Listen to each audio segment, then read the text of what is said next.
Good evening dear friends. BPSC से चयनित होने को चाहने वाले तमाम शिक्षकों का स्वागत है सर्विस क्लासेज केजीजी पे। साथियों, अगर आप बीपीएससी से एसएसटी के किसी भी लेवल का एग्जाम देना चाहते हैं, 6 टू 8, 9, 10, 11, 12, तो ये क्लास आपके लिए फायदेमंद है, फायदेमंद है, फायदेमंद है। और ये क्लास उन सबों के लिए फायदेमंद है जो बीपीएससी, टीआरई, बिहार दरोगा, बीपीएससी, बिहार एसएससी की तैयारी कर रहे हैं। लेकिन ज़्यादा बातों को फैलाते हुए नहीं, बीपीएससी शिक्षक भर्ती phase 2 SST, SST social studies के लिए बहुत ही इंपॉर्टेंट क्लास है। क्लास का नाम है संरचना तथा भू आकृति विज्ञान, एससीईआरटी क्लास 11। और ये क्लास जो है, ये परीक्षा वाली क्लास है, यहीं से प्रश्न परीक्षा में पूछे जाएंगे। लड़की मुस्कुराकर कह रही है। अगर आप हमारे चैनल पर नए हैं तो करना क्या है आपको ऑलरेडी पता है। और बीपीएससी टीचर सर्वेश सर आपके साथ जुड़े हुए हैं इस वीडियो को लेकर। और बीपीएससी ऑफिशियल का जो लोगो दिख रहा है, इससे आपको क्या होगा, बहुत फायदा मिलेगा और आप लोग बीपीएससी टीचर बन जाइएगा। बस क्या करना है, पढ़ते रहना है और हमारे साथ अपने इस वीडियो को पूरा देखना है। यकीन मानिए कि इस तरह से कोई नहीं पढ़ रहा है, आप अकेले एकलौते हैं जो इस तरह से पढ़ रहे हैं, अतः आपका सिलेक्शन जरूर होगा। सबसे पहले संरचना के बारे में हम लोग पढ़ेंगे कि भारत की संरचना कैसी है। उसके बाद भू आकृति विज्ञान भी पढ़ेंगे। ओके। क्या आपने कभी सोचा है कि मिट्टी की उर्वरता, गठन या स्वरूप अलग क्यों है? आपने यह भी सोचा होगा कि अलग अलग स्थानों पर चट्टानों के प्रकार विभिन्न हैं। चट्टानों व मिट्टी आपस में संबंधित क्योंकि असंगठित चट्टानें वास्तव में मिट्टियां ही है। कहते हैं कि मिट्टियों का 1 सेंटीमीटर लेयर बनने में लाखों साल की समय लग जाता है। पृथ्वी की धरातल पर चट्टानें और मिट्टियों में भिन्नता धरातलीय स्वरूप के अनुसार पाई जाती है। वर्तमान अनुमान के अनुसार पृथ्वी की आयु लगभग 46 करोड़ वर्ष है। कितनी है? और ये किसके द्वारा निकाला जाता है? यूरेनियम डेटिंग विधि के द्वारा। इसके द्वारा निकाला जाता है यूरेनियम डेटिंग। इतने लंबे समय में अंतर्जात और बहिर्जात बलों से अनेक परिवर्तन हुए। इन बलों की पृथ्वी की धरातलीय व अस्थलीय आकृतियों की रूपरेखा के निर्धारण में महत्वपूर्ण भूमिका निभाई। जैसा पृथ्वी आप देख रहे हैं, ऐसा पृथ्वी जब पृथ्वी का उत्पत्ति हुआ था तो नहीं था। पृथ्वी की उत्पत्ति ऐसी नहीं थी, समय के साथ बदलती गई और पृथ्वी अभी वर्तमान स्वरूप में आया। ठीक है। आप पृथ्वी की विवर्तनिक हलचलों, प्लेट टेक्टोनिक के विषय में भौतिक भूगोल का परिचय 2006 में एक नामक पुस्तक में पढ़ चुके हैं। क्या आप जानते हैं कि करोड़ों वर्ष पहले इंडियन प्लेट भूमध्य रेखा से दक्षिण में स्थित थी? आपको पता है कि इंडियन प्लेट जो है, ये भूमध्य रेखा जो पृथ्वी के बीचों बीच, इसके दक्षिण में यहाँ पे मेडागास्कर के पास थी। और यहाँ से टूट कर इस तरह से खिसकते खिसकते आकर टकराई थी किससे? यूरेशियन प्लेट से। यह आकार में काफी विशाल थी। ऑस्ट्रेलियन प्लेट भी इसी का हिस्सा थी। करोड़ों वर्षों के दौरान आपको पता है कि पृथ्वी का इस तरह से दो भाग था। पृथ्वी अगर इस तरह से, तो इसका दो भाग हुआ था। एक आपका ऊपर का था अंगारा लैंड और नीचे का एक भाग था गोंडवाना लैंड। ये था अंगारा लैंड और ये था आपका गोंडवाना लैंड। तो भारत का प्रायद्वीपीय भाग किस लैंड का हिस्सा है? गोंडवाना लैंड का हिस्सा है। अंडरस्टैंड? प्लेट, ऑस्ट्रेलियन प्लेट भी इसी का हिस्सा था। करोड़ों वर्ष के दौरान यह प्लेट काफी हिस्सों में टूट गई और ऑस्ट्रेलियन प्लेट दक्षिण पूर्व तथा इंडियन प्लेट उत्तर दिशा में खिसकने लगी। क्या आप इंडियन प्लेट के खिसकने की विभिन्न अवस्थाओं को रेखांकित कर सकते हैं? बिल्कुल कर सकते हैं। हमने आपको बताया था किस तरह से इंडियन प्लेट जो है, इस तरह से जाकर यूरेशियन प्लेट से टकराया था। भारतीय उपमहाद्वीप में भौतिक पर्यावरण पर महत्वपूर्ण प्रभाव पड़ा। क्या आप इंडियन प्लेट के उत्तर में खिसकने के परिणामों का अनुमान लगा सकते हैं? तो ये इसलिए खिसका क्योंकि जो आपका प्लेट था, दोनों एक दूसरे के एंटी डायवर्जन में हुआ। एक नीचे गया और दूसरा ऊपर गया। तो जो ऊपर गया वो कौन था? Indian plate. और जो नीचे गया वो ऑस्ट्रेलियन प्लेट था। भारतीय उपमहाद्वीप की वर्तमान भूवैज्ञानिक संरचना, इसकी क्रियाशील क्या है? भू आकृति पराक्रम मुख्यतः अंतर्निहित बहिर्जनिक बलों व प्लेटों के क्षैतिज संचरण की अंत है। क्रिया के परिणाम स्वरूप अस्तित्व में आए हैं। भूवैज्ञानिक संरचना व शैल समूह की भिन्नता के आधार पर भारत को 3 भूखंडों में, भूवैज्ञानिक खंडों में विभाजित। तो ये क्वेश्चन आ सकता है कि भारत को 3 भूवैज्ञानिक खंडों में विभाजित किया जाता है। एक प्रायद्वीपीय खंड, जो कि भारत का क्या है? भारत का सबसे पुराना खंड। अगर पूछ दे भारत का सबसे पुराना भाग कौन है, तो सबसे पुराना भाग है जो किसका हिस्सा है? गोंडवाना लैंड का। ठीक। हिमालय और अन्य अतिरिक्त प्रायद्वीपीय मालाएं और सिंधु गंगा का ब्रह्मपुत्र मैदान, जो कि सबसे नया है। लेटेस्ट कौन है? सिंधु गंगा का मैदान।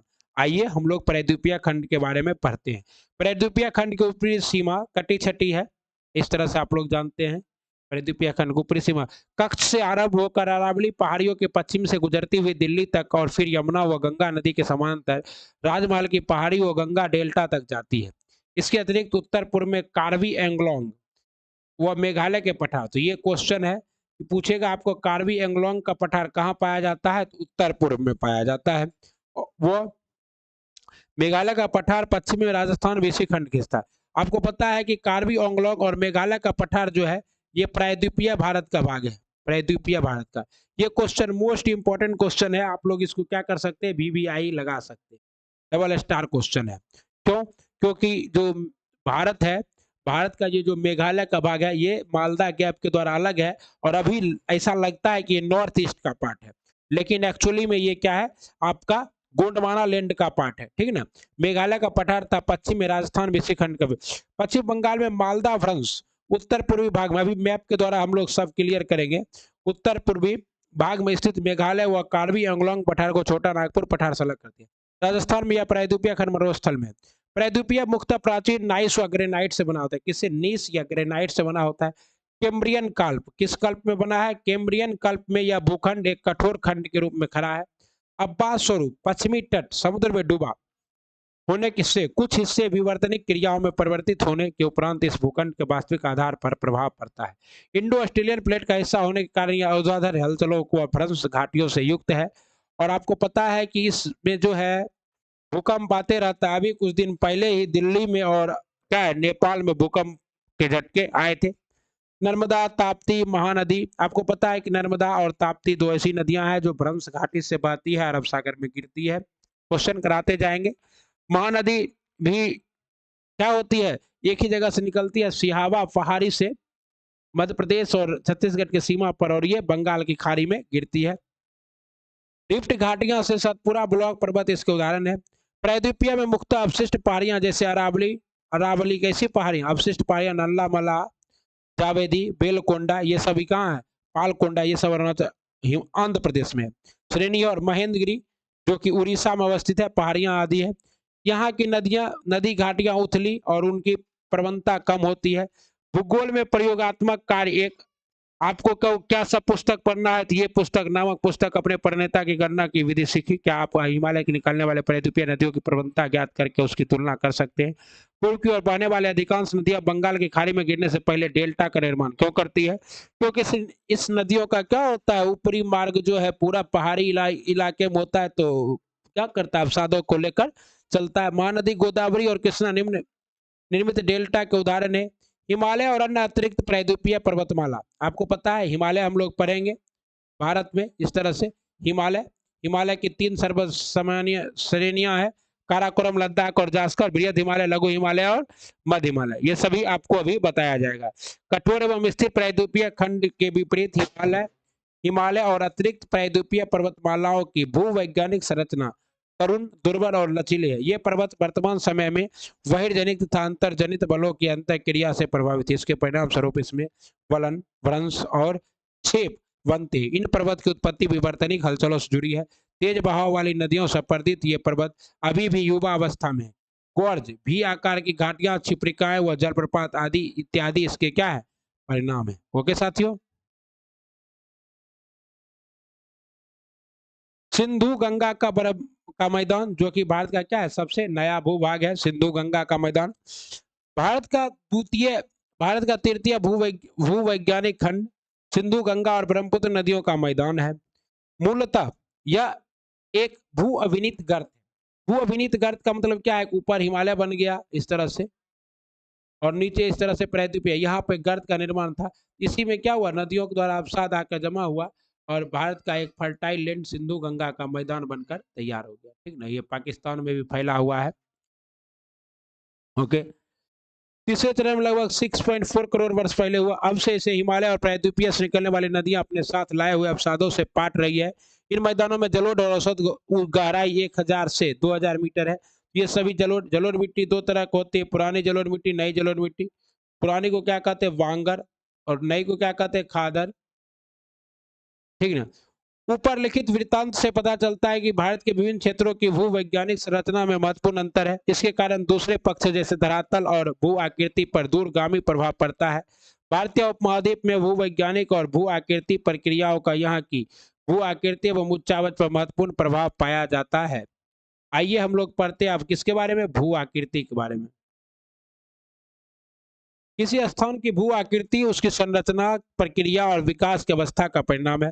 भारत में धरातलीय भिन्नताएं, देखिए भारत में जिस तरह से जाति, धर्म, लिंग, वंश, इस आधार पर भिन्नताएं पाई जाती है, उसी तरह भारत प्राकृतिक भिन्नताओं से भी क्या है, संपूर्ण देश है। ओके, यहाँ सभी प्रकार की प्राकृतिक भिन्नताएं पाई जाती है। किसी भी स्थान में भू आकृति उसकी संरचना, प्रक्रिया और विकास की अवस्था का परिणाम है। भारत में धरातलीय भिन्नताएं बहुत महत्वपूर्ण है। इसके उत्तर में एक बड़े क्षेत्र में उबड़ खाबड़ स्थलाकृति, इसमें हिमालय पर्वत श्रृंखलाएं हैं, जिसमें अनेक चोटियां, सुंदर घाटियां व महाखंड हैं। दक्षिण भारत का एक स्थिर परंतु कटा फटा पठार है, जहां अपर्दित चट्टाने, खंड और कागारों की भरमार है। इन दोनों के बीच उत्तर भारत का विशाल मैदान है। मोटे तौर पर भारत को निम्नलिखित भू आकृति खंडों में बांटा जा सकता है। उत्तर तथा उत्तरी पूर्वी पर्वतमाला, उत्तरी भारत का मैदान, प्रायद्वीपीय पठार, भारतीय मरुस्थल, तटीय मैदान और द्वीप समूह। ठीक है, आइए तो ये 6 भागों में ये किसने बांटा था, तो ये स्फेट महोदय ने, या फिर आपको बताए थे कृष्णन एवं चटर्जी ने बांटा था। ठीक है, उत्तर तथा उत्तर पूर्वी का पर्वतमाला, ये मोस्ट इंपॉर्टेंट चैप्टर है, यहाँ से बहुत सारे प्रश्न आएंगे। हम लोग 11th का केमिस्ट्री कर लेंगे तो समझिए कि 50% हमने क्या किया, मतलब ज्योग्राफी, हमने 50% ज्योग्राफी को निपटा दिया। आपको पता है ये है पामीर नोट। पामीर नोट जो है ये हिंद कुश और कुल्लू शान के स्थित पर ये क्या है, पठार है। इसको क्या कहते हैं, विश्व का छत भी कहते हैं पामीर। उसके बाद यहाँ है काराकोरम, उसके बाद लद्दाख, उसके बाद जास्कर। ये 3 पर्वत श्रेणी है जो कि ट्रांस हिमालय का भाग है। किसका भाग है, ट्रांस हिमालय का। ठीक, उसके बाद क्या है, उसके बाद है बृहद हिमालय, लघु हिमालय और शिवालिक। ये क्या है, ये आपका हिमालय का भाग है। ट्रांस हिमालय का मतलब क्या होता है, जिसका निर्माण हिमालय से पहले हो चुका था। ओके, इसी में कुछ पर्वत श्रेणियां हैं जैसे आप लोग देख रहे हैं, और यहाँ पे गंगा और सिंधु का ये मैदान है, इधर ब्रह्मपुत्र और गंगा का मैदान है। ठीक, और यहाँ पे जो है हम लोगों का गोरो खासी और जैंतिया की पहाड़ी है, जो कि किसका भाग है, इस प्रायद्वीपीय भारत का भाग।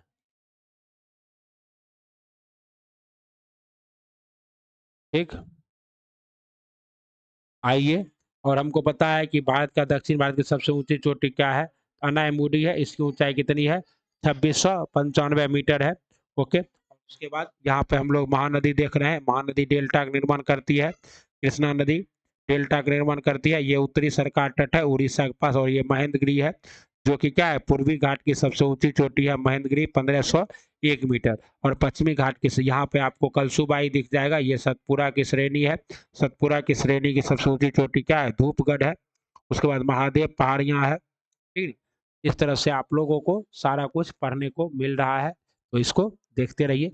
ये आपका पश्चिमी घाट है, यहाँ पे मालाबार तट है केरल के पास, ऊपर आपका कोंकण तट है, और ये आपका काठियावाड़ प्रायद्वीप है, इसलिए इसको क्या कहते हैं, काठियावाड़ का तट कहते हैं। ये आपका क्या है, कोरोमंडल तट है। ओके साथियों, अब मिट्टियां भी यहाँ दी हुई है। ये सभी आपको खाली क्वेश्चन करा रहे हैं, इतना क्वेश्चन करा रहे हैं कि एग्जाम में इससे बाहर कुछ आएगा ही नहीं। ना बीपीएससी टीआरई 1 में आया, ना 2 में आएगा। बस आपको क्या करना है, पढ़ना है दिल लगा के। दिल लगा लिया है मैंने तुमसे प्यार करके, तुमसे प्यार करके। बहुत अच्छे से मेहनत करते रहिए, जीवन बदलेगा। बदलाव की शुरुआत आप अपने आप से कीजिए, कोई दूसरा बदले या ना बदले क्या फर्क पड़ता है? और पता है ना, हाथों में पड़ गए छाले हैं फिर भी कलम संभाले हैं। हम ऑफिसर एकेडमी वाले हैं, हम सर्वेश सर से पढ़ने वाले हैं। पढ़ते रहिए, जीवन पढ़ने का नाम है, आगे बढ़ने का नाम है। नदी के तरह रास्ते कितने भी दुर्गम हो, बहती रहती है, बहती रहती है, और किसी तरह मुड़ उड़ के भी समुद्र तल में जा ही मिलती है। तो इसी तरह पढ़ते रहना है। भारत उत्तर पूर्वी पहाड़ियां हिमालय हिमालय के कई समानांतर पर्वत श्रृंखला, इसमें बृहद हिमालय, पार हिमालय श्रृंखला, मध्य हिमालय और शिवालिक श्रेणियां हैं। उत्तर पश्चिम भाग में हिमालय की श्रेणियां उत्तर पश्चिम में दक्षिण दिशा की ओर फैली है। दार्जिलिंग और सिक्किम क्षेत्र में ये श्रेणियां पूर्व पश्चिम दिशा की ओर घूम जाती है इस तरह से, ठीक नहीं, ये इस तरह से हिमालय है, क्योंकि ऐसे भारत टकराया था, ऐसे यहाँ से ऐसे करके बन गया था। मिजोरम, नागालैंड, मणिपुर में पहाड़ियां दक्षिण उत्तर दक्षिण दिशा में फैली है। आपको पता है अंडमान निकोबार द्वीप समूह भी किसका भाग है? हिमालय का ही भाग है। हिमालय की लंबाई जो है 2500 किलोमीटर है, और हिमालय के उत्तर दक्षिण, जो उत्तर में चौड़ाई 160 है और दक्षिण में चौड़ाई, मतलब यहाँ ऊपर चौड़ाई ज़्यादा है और इधर चौड़ाई 400 किलोमीटर है, ज़्यादा है पूर्व की ओर, और पश्चिम की ओर कम है चौड़ाई। उपमहाद्वीप मध्य एवं पूर्वी एशिया के देशों के बीच एक मजबूत लंबी दीवार है, जिससे हम लोग क्या करते हैं, तो अलास्का से आने वाली ठंडी हवाओं से बचते हैं, और ये भारत को एक उपमहाद्वीप बनाने का काम करता है। हिमालय एक प्राकृतिक रोधक ही नहीं, अपितु जलवायु अपवाह और संस्कृति विभाजक भी है। क्या आप दक्षिण एशिया के देशों के भू पर्यावरण पर हिमालय के प्रभाव बता सकते हैं? क्या आप दुनिया में हिमालय जैसा भू पर्यावरण विभाजक ढूंढ सकते हैं? तो हिमालय जैसा भू पर्यावरण विभाजक है, जिसका नाम है great barrier reef, great dividing range. Great dividing range कहाँ अवस्थित है? ऑस्ट्रेलिया में अवस्थित है, ठीक। हिमालय पर्वतमाला भी अनेक भिन्नताएं हैं। कश्मीर या उत्तर पश्चिम हिमालय, उसके बाद हिमाचल या उत्तरांचल हिमालय, दार्जिलिंग या सिक्किम हिमालय, अरुणाचल हिमालय या पूर्वी पहाड़ी की पर्वत श्रेणी। आइए कश्मीर या उत्तरी हिमालय को पढ़ते हैं। कश्मीर हिमालय में अनेक पर्वत श्रेणियां हैं, जैसे काराकोरम, लद्दाख, जास्कर और पीर पंजाल। कश्मीर घाटी इसी के बीच स्थित है, जास्कर और पीर पंजाल के बीच। कश्मीर हिमालय का उत्तरी पूर्वी भाग, जो बृहद हिमालय और काराकोरम श्रेणी के बीच स्थित है, एक ठंडा मरुस्थल। मरुस्थल दो तरह के होते हैं। सबसे पहले आप ये जानिए मरुस्थल किसे कहते हैं। वैसा क्षेत्र जहाँ पे 25 सेंटीमीटर से कम वर्षा होती है उसे क्या कहते हैं? मरुस्थल। और मरुस्थल दो तरह के हैं। विश्व का सबसे बड़ा मरुस्थल कौन है? गलत, सहारा नहीं है। विश्व का सबसे बड़ा मरुस्थल है अंटार्कटिका। दूसरे नंबर पे गर्म मरुस्थल में क्या आता है? सहारा आता है। ओके, तो बातें याद रखेंगे, बातों से ही बातें होती है, बातें ही आपको क्या करती है? शिक्षक बनाती है। बृहद हिमालय और पीर पंजाल के, और ये कॉपी पेन लेकर बैठिए, और मोस्ट इंपॉर्टेंट पॉइंट जिसको मार्क किया जा रहा है उसको अपने कॉपी में लिखिए।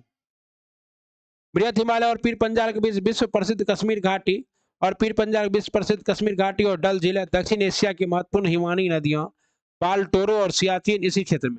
देखिए, बाल्टोरो ग्लेशियर और सियाचिन ग्लेशियर भी कश्मीर में पाया जाता है।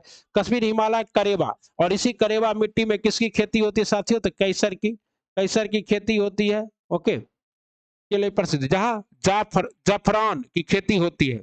जफरान मतलब यही कैसर, ठीक है। बृहद हिमालय में जोजिला, पीर पंजाल में बनिहाल, जास्कर श्रेणी में फटूला और लद्दाख श्रेणी में खारदुंगला जैसे महत्वपूर्ण दर्रे स्थित हैं। महत्वपूर्ण और लवण जल की झीलें जैसे डल और बुलर तथा लवण झीलें जैसे पेंगोंग सो और पेंगोंग सो झील, आपको पता है कि भारत और चीन के बीच क्या है? विवादास्पद है।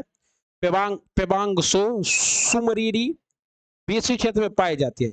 सिंधु तथा इसकी सहायक नदियां झेलम और चिनाब इस क्षेत्र में अपवाहित होती है। आपको पता है कि बिहार दरोगा में हम लोग से पूछा था कि कश्मीर घाटी में बहने वाली प्रमुख नदी कौन सी है? जो उधमपुर के पास बहती है, तो वो आपका कौन सा है? वो आपका है चेनाब नदी। इस क्षेत्र को अपवाहित करते हैं। कश्मीर और उत्तर पश्चिम हिमालय विलक्षण सौंदर्य और खूबसूरत दृश्य स्थलों के लिए जाना जाता है। हिमालय की यही रोमांचक दृश्य वाली पर्यटकों के लिए आकर्षण का केंद्र है। क्या आप जानते हैं कि कुछ प्रसिद्ध तीर्थ स्थान जैसे वैष्णो देवी, अमरनाथ की गुफा और चचरा शरीफ यहाँ स्थित है? ये सब क्वेश्चन पूछा जा सकता है। वैष्णो देवी कहाँ, अमरनाथ की गुफा, चचरा शरीफ कहाँ है? यहाँ बहुत से तीर्थ यात्री हर साल आते हैं। जम्मू और कश्मीर की राजधानी श्रीनगर है, जो किस नदी के किनारे स्थित है? झेलम नदी के किनारे अवस्थित है। ओके, इस तरह से आप लोग ये हिमालय का क्या कर सकते हैं? भाग देख सकते हैं। बातें ये कभी ना तू भूलना, कोई तेरे खातिर है प्रारा। पश्चिमी हिमालय का भाग, यहाँ देखिए पामीर नोट, विश्व का सबसे ऊंचा पठार, दो हिंदकुश और कुल्लुन, और यहाँ पे काराकोरम, लद्दाख और जास्कर, और ये सब किसके भाग हैं? ट्रांस हिमालय के भाग हैं, याद रखना है। काराकोरम में ही भारत की सबसे ऊंची चोटी अवस्थित है, जिसका नाम है केटू गॉडविन ऑस्टिन, जो वर्तमान में किसके कब्जे में है? पाकिस्तान के कब्जे में। अंडरस्टैंड। और उसके बाद दूसरी सबसे ऊंची चोटी आपको मिलेगी कंचनजंगा, जो कि कहाँ है, सिक्किम में है। ओके साथियों, उसके बाद यहाँ देखिए जास्कर और पीर पंजाल के बीच स्थित है आपका जोजिला दर्रा भी है, और इसी के बीच कश्मीर घाटी स्थित है, ठीक ना। और यहाँ देखिए सिंधु की सहायक नदी है, झेलम है, चिनाब है, रावी है, सतलज है, और एक ब्यास नदी है जो कि ब्यास कुंड से निकलती है। ओके, तो आइए नीचे, यहाँ तो हो गया। ये देखिए विसर्पित झेलम है, मतलब इस तरह से, विसर्पण का मतलब क्या होता है, इसे गोल पूर्णुमा आकृति का निर्माण करना, ठीक। के किनारे स्थित है, श्रीनगर में डल झील पर्यटक स्थल है, कश्मीर घाट झेलम नदी युवा अवस्था में बहती है, तथापि नदियां स्थल रूप के विकास में प्रौढ़ा अवस्था में निर्मित होने वाली विशिष्ट आकृति विसर्पों का निर्माण करती है। क्या आप कुछ और नदियां भू आकृतियां बता सकते हैं जिनका निर्माण नदी के प्रौढ़ा अवस्था करती है? देखिए एक रोचक तथ्य ऊपर भी छूट गया था शायद, कश्मीर हिमालय में अनेक दर्रे जैसे केरवा, हिमनद, चिकनी मिट्टी और दूसरे पदार्थ का हिमोड मोटी परत पाई जाती है जहां केसर की खेती होती है। ओके, दूसरा, कश्मीर घाटी में झेलम नदी का विसर्प बहाव रोचक है। यह पूर्व समय में स्थित एक बड़ी झील के कारण है जिसका एक हिस्सा वर्तमान में डल झील है। यह बड़ी झील झेलम नदी के लिए एक स्थानीय निम्न स्तर आधार रही है, और इसी से क्या होता है, जो झेलम नदी को है हमेशा जल मिलते रहता है।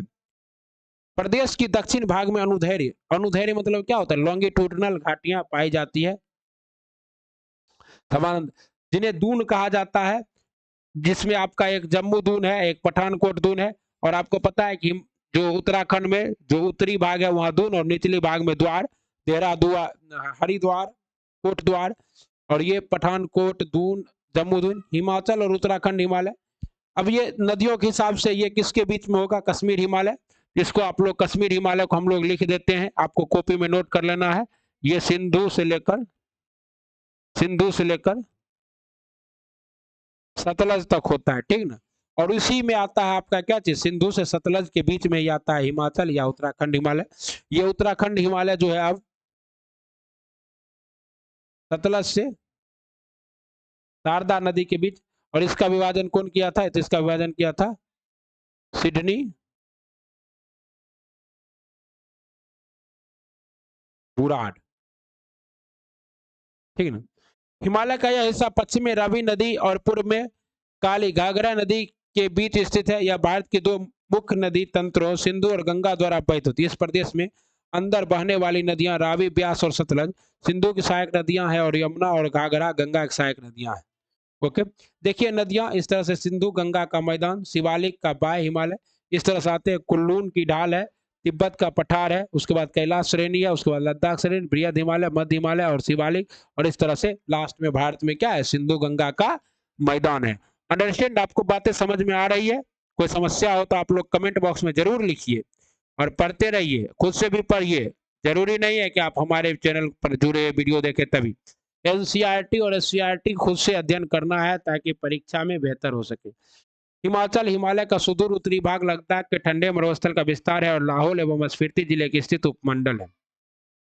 हिमालय की तीनों मुख्य पर्वत श्रृंखलाएं, बृहद हिमालय, लघु हिमालय, जिन्हें हिमाचल और धौलाधर और उत्तराखंड में नागटिवा कहा जाता है, और उत्तर उत्तर दक्षिण दिशा में फैली शिवालिक श्रेणी हिमालय खंड में स्थित है। लघु हिमालय में 1000 से 2000 मीटर ऊंचाई वाले पर्वत ब्रिटिश प्रशासन के लिए मुख्य आकर्षण केंद्र रहे हैं। कुछ महत्वपूर्ण पर्वत नगर जैसे धर्मशाला, मसूरी, कसौली, आलमोड़ा, लैंसडाउन और रानीखेत इसी क्षेत्र में स्थित है। शिवालिक शब्द की उत्पत्ति देहरादून के नजदीक शिवा वाला में पाए जाने वाले भूगर्भिक रचनाओं से हुआ। किसी समय यहाँ इंपीरियल सर्वे का मुख्यालय था, जो बाद में अस्थायी रूप से देहरादून में स्थापित हो गया। तो शिवालिक शब्द शिवमाला, जो कि वहाँ का लोकल कुछ नाम होगा, उससे बना है, ठीक है। शिवालिक जो हिमालय की सबसे निचली पर्वत श्रेणियां है, जिसकी औसत ऊंचाई क्या है, कम है, आपको पता है, ये सब बता चुके हम। इस क्षेत्र में दो महत्वपूर्ण स्थलाकृति शिवालिक और दून है। यहाँ के कुछ महत्वपूर्ण दून है, चंडीगढ़ कालका का दून, नालगढ़ दून, देहरादून हरिके दून, कोठा दून। इसमें देहरादून सबसे बड़ी घाटी है, जिसकी लंबाई 35 से 45 किलोमीटर है और चौड़ाई 22 से 25 किलोमीटर है। बृहद हिमालय की घाटियों में भोटिया जनजाति के लोग रहते हैं। बृहद हिमालय की घाटियों में कौन सी जनजाति, भोटिया जनजाति के लोग रहते हैं। ये खानाबदोश लोग हैं जो ग्रीष्म ऋतु में बुगियाल, क्या चीज, देखिए मोस्ट इंपॉर्टेंट है, ऊंचाई पर पाए जाने वाले घास को क्या कहते हैं, जम्मू कश्मीर में ऊंचाई पर पाए जाने वाले घास को मर्ग, और उत्तराखंड में पाए जाने वाले घास को बुग्याल कहते हैं। इस बार हम लोगों को पूछा गया था कि मलेशिया में पाए जाने वाले घास के मैदान को क्या कहते हैं? लदांग। क्या कहते हैं? लदांग कहते हैं।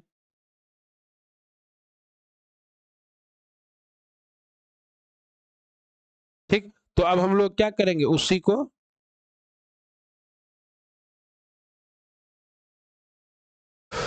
को जानेंगे। में चले जाते हैं और शरद ऋतु में घाटियों में लौट आते हैं। ये लोग क्या करते हैं? ग्रीष्म ऋतु में बुग्याल, मर्ग, सोनमर्ग, गुलमर्ग ये घास के मैदान है, और उत्तराखंड में इस घास के मैदान को क्या कहते हैं? बुग्याल कहते हैं। मोस्ट इंपॉर्टेंट है, डबल स्टार लगा लीजिए, क्वेश्चन आएंगे। हम लोग क्वेश्चन भी करेंगे, हमारे पास बहुत सारा प्रश्न है, आप टेंशन नहीं लीजिए। जब क्वेश्चन कराने लगेंगे ना तो 4 घंटा क्वेश्चन कराते रहेंगे। प्रसिद्ध फूलों की घाटी कहाँ स्थित है? उत्तराखंड में स्थित है, ठीक ना।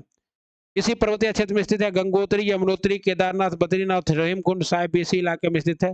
इस क्षेत्र में 5 प्रसिद्ध प्रयाग नदी संगम है। आपको पता है, ये बताए थे, रुद्र प्रयाग, कर्ण प्रयाग, देव प्रयाग और विष्णु प्रयाग।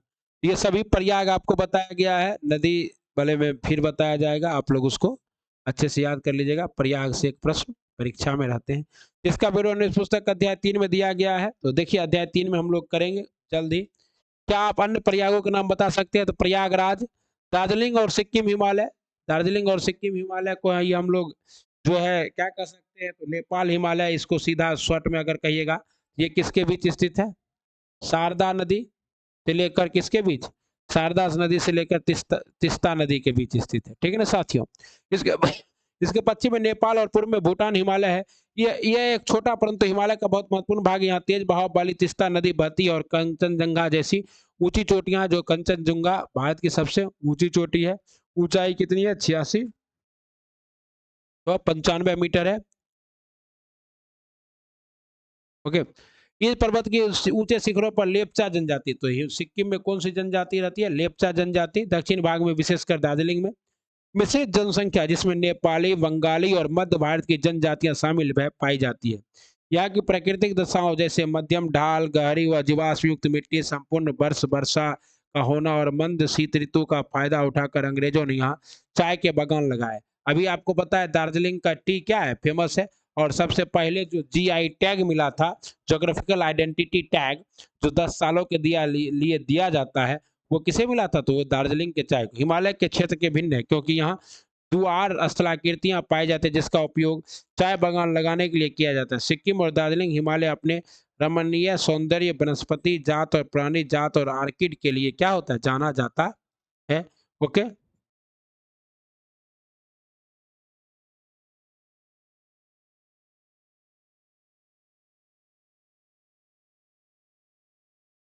अब देखिए अरुणाचल हिमालय है, जिसको आप लोग हम लोग किस नाम से जानते हैं? असम हिमालय के नाम से। ये किसके किसके बीच में है? ये आपका तिस्ता से लेके ब्रह्मपुत्र नदी के बीच स्थित है, ये याद रखिएगा। यह पर्वत क्षेत्र भूटान हिमालय से लेकर पूर्व में डीपू दर्रे, दीपू दर्रा, जो कि कहाँ स्थित है? अरुणाचल प्रदेश में। इस क्षेत्र श्रेणियों में समान दिशा में दक्षिण पूर्व से उत्तर पूर्व इस क्षेत्र की मुख्य चोटियां कगतुंग, नामचा बरुआ शामिल है। यह पर्वत श्रेणियां, नामचा बरुआ क्या है? भारत और चीन की सीमा पर है। उत्तर में दक्षिण दिशा में तेज बहती है और गोर्ज बनाने वाली नदियों को विच्छेदित करता है। नामचा बरुआ पार करने के बाद ब्रह्मपुत्र नदी एक गहरी गोर्ज बनाती है। कामेंग, सुबनश्री, दिहांग, दिवांग ये सब किस किस सहायक नदियां हैं? ब्रह्मपुत्र की सहायक नदियां हैं। इस तरह से आप लोग देखिए, यहाँ से ब्रह्मपुत्र सांगपो जेमोयांगबुंग ग्लेशियर के पास से निकल रही है। तिब्बत में से सांगपो का नाम जाना जाता है। नमचा बरुआ के पास आने के बाद गहरे गोर्ज का निर्माण करती है ब्रह्मपुत्र नदी, और यहाँ इसको दिहांग कहा जाता है। क्या कहा जाता है? दिहांग। और जब यहाँ पहुंचती है तब इसे क्या कहा जाता है? ब्रह्मपुत्र। तभी यहाँ पर इसमें लोहित नदी, दिहांग नदी आकर मिलती है, इसे दिहांग नदी के नाम से जाना जाता है। गोरो खासी और जयंतिया, ये जो मेघालय में स्थित है, किसका भाग है? तो प्रायद्वीपीय भारत का भाग है, ठीक ना। उसके बाद यहाँ पर आपको हम लोग पढ़ाएंगे डाफला, मिरी, अबोर, 3 पहाड़ियां, डाफला, मिरी, अबोर। यहाँ पर पटकाई बूम, नागा श्रेणी, मिजो श्रेणी, ये सब क्या है? हिमालय के ही भाग हैं। ओके साथियों, ये देखिए जलेपला, यहाँ पे क्या होती है? जलेपला दर्रा है। यहाँ पे नाथुला दर्रा है, और ये भारत की सबसे ऊंची चोटी कंचनजंगा है। यहाँ पे माउंट एवरेस्ट है, 8848 मीटर ऊंचा। ओके, ये सभी बातें जो है आपको क्या करती है, शिक्षक बनाती है, आप पढ़ते रहिए। तो लोहित नदी यहाँ की प्रमुख नदियां, ये 12मासी नदियां और बहुत से जल प्रपात बनाती है, इसलिए यहाँ जल विद्युत उत्पादन क्षमता काफी है। अरुणाचल अरुणाचल हिमालय के कुछ मुख्य विशेषता यह है कि यहाँ बहुत सी जनजातियां निवास करती है, और इसी जनजातियों के नाम पे पहाड़ों का नाम है, ठीक है ना, निवास करते हैं। और इसी क्षेत्र में पश्चिम से पूर्व बसी जनजातियां अपना आबोर, मिस्री, निसी, नागा, और ये सब पहाड़ियां भी हैं। इसमें ज्यादातर जनजातियां झूम खेती के बारे में भी प्रश्न आया था, ठीक है ना? झूम खेती करते हैं, जिसे स्थानांतरणीय खेती या स्लैश और बर्न बर्न एग्रीकल्चर कहते हैं। क्यों? क्योंकि इसमें ये लोग क्या करते हैं, जंगलों को जलाते हैं और खेती करते हैं, और फिर उस जगह को छोड़कर अगले वहां पर पेड़ पौधे लगाकर आगे की ओर प्रस्थान कर जाते हैं। कृषि भी कहा जाता है। यह क्षेत्र जैव विविधता में धनी है, जिसका संरक्षण देशज समुदाय ने किया। ऊपर खावर स्थलाकृति के कारण यहाँ पर विभिन्न घाटियों के बीच परिवहन जुड़ाव लगभग नाम मात्र ही है, इसलिए अरुणाचल असम सीमा पर स्थित जुआर क्षेत्र होकर यहाँ के कारोबार किया जाता है। ओके, पूर्व पहाड़ी का मतलब इस तरह जो ये है, ये जो आपका भाग है यहाँ से नागालैंड, मणिपुर, मिजोरम वाला भाग जो है, इसमें जो पहाड़ियां हैं, हिमालय पर्वत के इस भाग में पहाड़ियों की दिशा उत्तर दक्षिण की है। ये पहाड़ियां विभिन्न स्थानीय नामों से जानी जाती है। ये है पटकाई बूम, नागा पहाड़ी, मणिपुर पहाड़ी, दक्षिण में मिजो पहाड़ी, लुसाई हिल मिजोरम में स्थित है, नामजान। यहाँ के नीची पहाड़ियों का क्षेत्र है। अनेक जनजातियां झूम या स्थानांतरित खेती करती है। यहाँ ज्यादातर पहाड़ियां छोटे बड़े नदी तालों द्वारा होती है। बराक मणिपुर और मिजोरम की एक प्रमुख नदी है। तो बराक नदी कहाँ बहती है? मणिपुर और मिजोरम में बहती है। मोस्ट इंपॉर्टेंट है बराक नदी, क्वेश्चन आ सकता है। मिजोरम की एक प्रमुख नदी है। मणिपुर घाटी के मध्य एक झील स्थित है, जिसे लोकटक लेक कहते हैं। और आपको पता है लोकटक लेक जो है पूर्वोत्तर भारत का बहुत एक मात्र क्या है, सबसे बड़ा मीठे पानी का झील है। और इस झील में फुमडी नामक घास तैरते रहती है, और संगुल नामक हिरन पाया जाता है। और इसी झील पर जो है हम लोग क्या करते हैं, घर अगर रात में पड़ोसी कोई और रहता है और सुबह पड़ोसी कोई और। यह चारों ओर से पहाड़ियों से घिरी है। मिजोरम जिसे मेलिसी बेसिन भी कहा जाता है, मृदुल और असंगठित चट्टानों से बना है। नागालैंड में बहने वाली ज्यादातर नदियां ब्रह्मपुत्र नदी की सहायक नदी है। मिजोरम और मणिपुर की दो नदियां बराक नदी की सहायक नदियां हैं, जो मेघना नदी की एक सहायक नदी है। मेघना किसको कहते हैं? तो जब यही नदी क्या होती है, प्रवेश करती है, तो मेघना के नाम जानी जाती है। ब्रह्मपुत्र और गंगा। मणिपुर के पूर्वी भाग में बहने वाली चिंदविन नदी, मणिपुर के पूर्वी भाग में कौन सी नदी बहती है? चिंदविन नदी सहायक नदियां हैं, जो म्यांमार में बहने वाली इरावदी नदी की एक सहायक नदी है। तो इरावदी नदी को म्यांमार की क्या कहा जाता है? गंगा कहा जाता है। म्यांमार, अभी म्यांमार क्या है, टूटने वाला है, बिखरने वाला है। वहां पे क्या लगा हुआ है? सैनिक शासन लगा हुआ है, ठीक ना। उत्तर भारत का मैदान, आइए हम लोग दूसरे पैरा पर चलते हैं। उत्तर भारत का विशाल मैदान। ओके, उत्तर भारत का मैदान सिंधु, गंगा और ब्रह्मपुत्र नदियों द्वारा बहाकर लाए गए जलोढ़ निक्षेप से बना है। इस मैदान के पूर्व से पश्चिम की लंबाई लगभग 3200 किलोमीटर है। कितना है?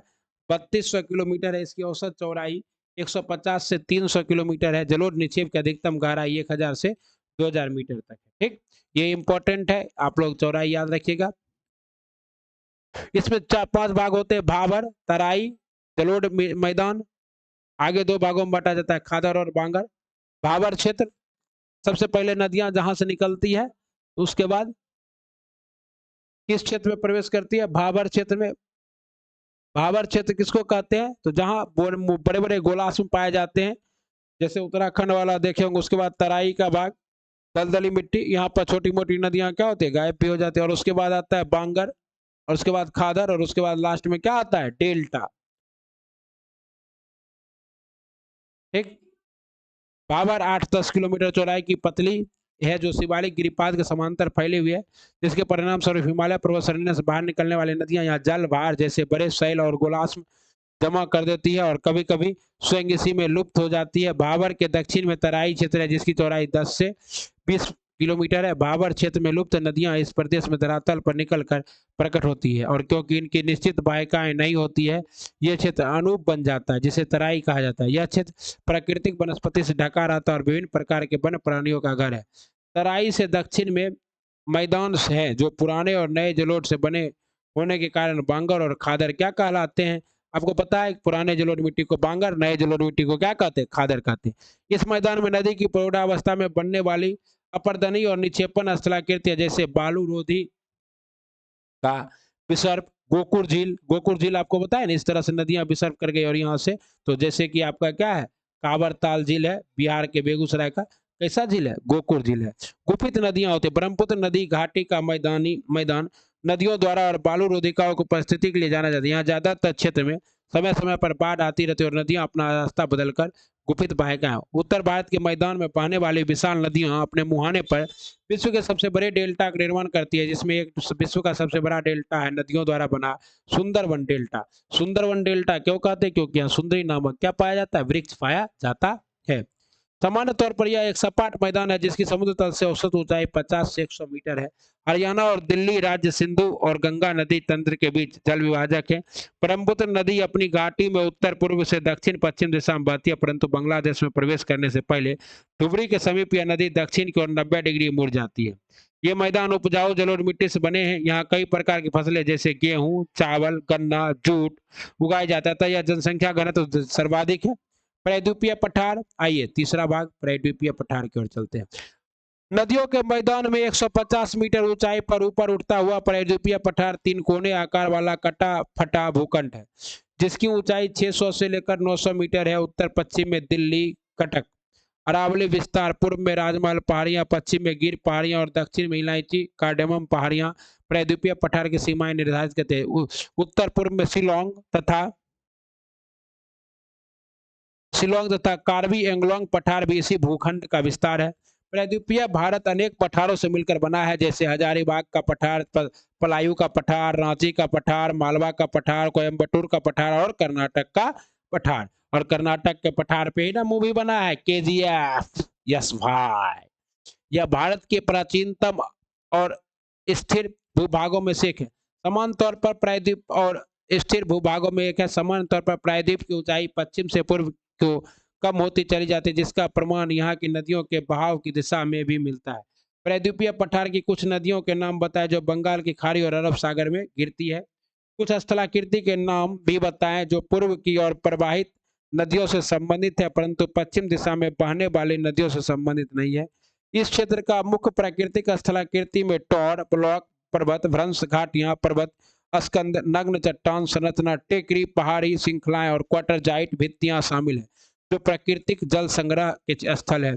इस पठार के पश्चिमी और उत्तर पश्चिमी भाग में मुख्य रूप से काली मिट्टी पाई जाती है। प्रायद्वीपीय पठार के अनेक हिस्से भू उत्थान व निमंजन, भ्रंश तथा विभांग निर्माण प्रक्रिया के अनेक पुनरावृत्ति दौर से गुजरे हैं। भीमा भ्रंश का उल्लेख करना आवश्यक है, क्योंकि वहां बार बार भूकंपीय हलचल होती रहती है और पुनरावृत्ति भूकंपीय क्रियाओं की क्षेत्रीय भिन्नताएं के कारण ही प्रायद्वीपीय पठार का धरातलीय भिन्नताएं पाई जाती है। इस पठार के उत्तरी पश्चिमी भाग में नदी खंड और महाखंड इसके धरातल को जटिल बनाते हैं। चंबल, भिंड और मोरना खंड इसके उदाहरण हैं। ओके, आइए मुख्य उच्चावच लक्षणों के अनुसार प्रायद्वीपीय पठार के 3 भागों में बांटा गया है। पहला है दक्कन का पठार। दक्कन का पठार इस तरह से, ठीक है ना।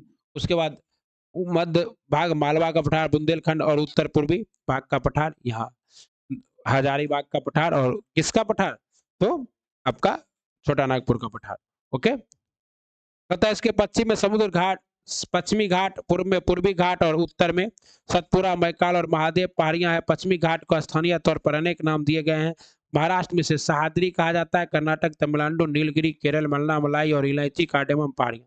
पूर्वी घाट की तुलना में पश्चिमी घाट ऊंचे हैं। इसकी औसत ऊंचाई लगभग 1500 मीटर है, जो कि उत्तर से दक्षिण की तरफ बढ़ती जाती है। और इसकी सबसे ऊंची चोटी प्रायद्वीपीय भारत की कौन है? अनायमुडी है। ऊंचाई कितनी है? 2695 मीटर। ये सब स्टार मार्क है। अगर इसका अंडरस्टैंडिंग नहीं है आपको, तो उत्तर पूर्वी घाट और पश्चिमी घाट पर कंपेरिजन का क्वेश्चन पूछ दिया जाएगा, तो आप टाए टाए फिस हो जाइएगा। जो पश्चिमी घाट के अन्नामलाई पहाड़ी में स्थित है। दूसरी सबसे ऊंची चोटी डोडा बेटा है या नीलगिरी पहाड़ी में है। ज्यादातर प्रायद्वीपीय नदियों की उत्पत्ति पश्चिमी घाट से है।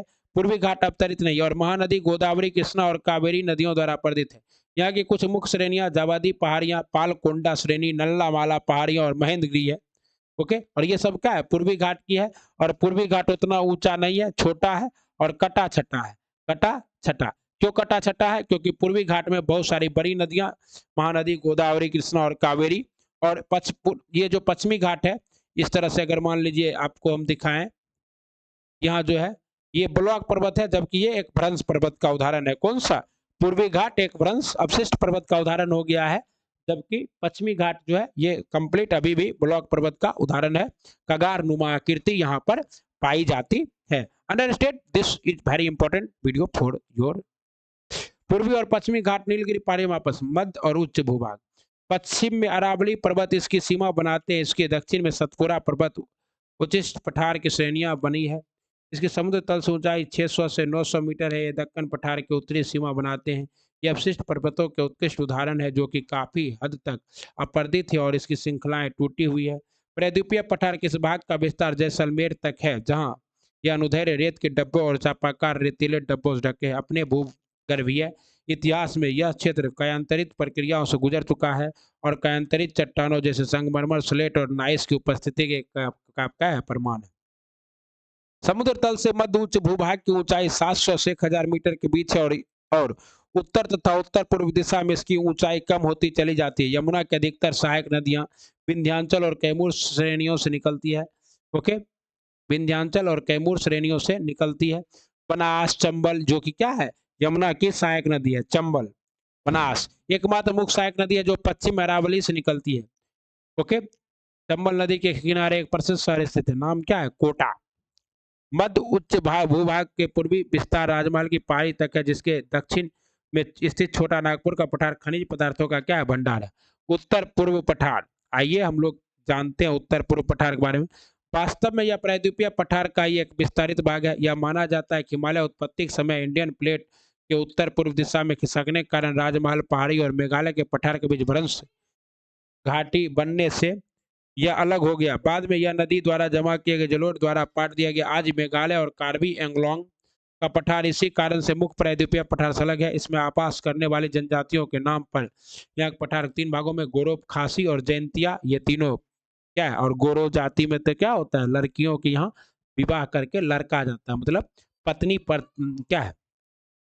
असम की कार्बी एंगलोंग पहाड़ी भी इसी का विस्तार है। छोटा नागपुर के पठार की तरह मेघालय के पठार भी कोयला, लोहा, सिलीमेनाइट, चूने के पत्थर और यूरेनियम जैसे खनिज पदार्थों का भंडार है।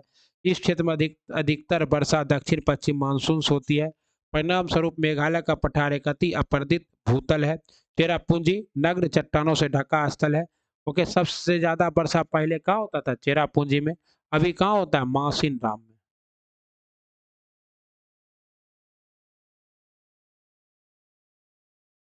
यह वनस्पति लगभग नहीं के बराबर है। भारतीय मरुस्थल, विशाल भारतीय मरुस्थल पहाड़ी से उत्तर पूर्व में स्थित है। यह एक ऊपर खाबर भूतल है, जिसमें बहुत से अनुदैर्य रेतीले टीले और बरखान पाए जाते हैं। यहाँ पर वार्षिक वर्षा 150 मिलीमीटर से कम होती है और परिणाम स्वरूप यह एक शुष्क और वनस्पति रहित क्षेत्र है। इन्हीं स्थलाकृतिक गुणों के कारण इसे मरुस्थली रूप में जाना जाता है। यह माना जाता है कि मेसोजोइक काल में यह क्षेत्र समुद्र का हिस्सा था और इसकी पुष्टि भारतीय मरुस्थल, क्या आप चित्र में देखे गए बालू के टीले को प्रकार पहचान सकते हैं? इसे हम लोग क्या कहते हैं? लोयस पठार कहते हैं। लोयस पवन के द्वारा उड़ा कर लाई गई तटीय मैदान। अब हम लोग क्या समाप्ति की ओर बढ़ गए हैं, बस 2 पेज बचा है। अकाल में स्थित काष्ठ जीवाश्म पार्क में उपलब्ध परमाणु तथा जैसलमेर के निकट ब्रह्मासर के आसपास के समुद्री निक्षेपों से होती है। काष्ठ जीवाश्म की आयु लगभग 18 करोड़ वर्ष पूर्व आंकी गई है। तो ये से पता चलता है कि क्या है? टेथिस सागर का भाग था, टेथिस सागर, ठीक है ना। और पता है आपको कि जो हम लोगों का थार मरुस्थल है, अगर इसको पानी मिल जाए तो ये फर्टाइल जलोढ़ मिट्टी का काम कर जाएगा, ठीक ना। इसीलिए जब इंदिरा गांधी नहर बना तो जो हम लोगों का राजस्थान का 4 जिला है, गंगानगर, जैसलमेर, ये सब में क्या हुआ? पानी पहुंचा तो वहां पे खेती होने लगी। तो उसी तरह पूरा है और भविष्य ऐसा आएगा कि हम लोग उसको डेवलप कर लेंगे और वहाँ पे खेती करेंगे और मरुस्थल। और लेकिन एक बात है कि अगर वो मरुस्थल खत्म होता है तो इससे मानसून पर विपरीत प्रभाव पड़ेगा और भारत में फिर मानसून का जैसे आगमन होता है वैसे नहीं हो पाएगा, क्योंकि वो जो थार मरुस्थल है वो मानसून का ट्रैकर है, मानसून को लुभाता है। वो क्या है? वो आपकी महबूबा का बाल है। कहता है ना, ये जुल्फे नहीं तुम्हारी, ये मुझे सताने के एक जाल है, मुझे फंसाने की एक जाल है। यद्यपि इस क्षेत्र की भूगर्भिक चट्टाने संरचना प्रायद्वीपीय पठार का विस्तार है। तथापि अत्यंत सूक्ष्म दशाओं के कारण इसकी धरातलीय आकृति भौतिक अपक्षय और पवन क्रिया द्वारा निर्मित है। यहाँ की प्रमुख स्थलाकृतियां स्थानांतरित रेतीले टीले छत्रक चट्टाने और मरु उद्यान है दक्षिण भाग में। ढाल के आधार पर मरुस्थल को दो भागों में बांटा जा सकता है, सिंध की और ढाल वाला उत्तर भारत और कच्छ के रण की और ढाल वाला दक्षिण भाग। यहाँ का अधिकतर नदियां अल्पकालिक है। मरुस्थल के दक्षिणी भाग में बहने वाली नूली नदी, याद रखना है, लूली नदी जो कि भारत का एकमात्र क्या है, भूमिबद्ध नदी है, जमीन में भी विलुप्त हो जाती है, महत्वपूर्ण है। अल्प वृष्टि और बहुत अधिक बाष्पीकरण की वजह से इस प्रदेश में हमेशा जल संकट रहता है। कुछ नदियां तो थोड़ी दूरी तय करने के बाद मरुस्थल में लुप्त हो जाती है, अंतर स्थलीय अपवाह का उदाहरण है। यह नदियां झील या पलाया क्या होता है, तो कहीं कहीं ऐसे पानी का एक स्रोत है और इसके चारों ओर क्या है, घर बना है, पेड़ उड़ इस तरह से लगा हुआ है, इसे क्या कहा जाता है, पलाया कहा जाता है, ठीक ना। पलाया झीलों का जल खारा होता है। सांबर झील आप लोग जानते हैं, सांबर झील से क्या होता है, राजस्थान का 90% नमक निकलता है। अब हम लोग तटीय मैदान में आ गए। तटीय मैदान क्या है, तो इस तरह से ये जो पश्चिमी तटीय मैदान और पूर्वी तटीय मैदान, पश्चिमी तटीय मैदान कम चौड़ा है, पूर्वी तटीय मैदान ज्यादा चौड़ा है, ज्यादा चौड़ा।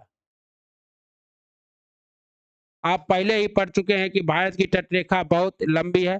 स्थिति और सक्रिय भू आकृतियों प्रक्रियाओं के आधार पर तटीय मैदान को दो भागों में बांटा जा सकता है, पश्चिमी तटीय मैदान और पूर्वी तटीय मैदान। ओके, पश्चिमी तटीय मैदान जलमग्न तटीय मैदान के उदाहरण है। ऐसा विश्वास है कि पौराणिक शहर द्वारिका जो कि किसी समय पश्चिमी तट पर मुख्य भूमि पर स्थित था, अब पानी में डूबा हुआ है। जलमग्न होने के कारण पश्चिमी तटीय मैदान एक संकीर्ण पट्टी मात्र है और यह पत्तनों एवं बंदरगाह विकास के लिए प्राकृतिक परिस्थितियां प्रदान करता है।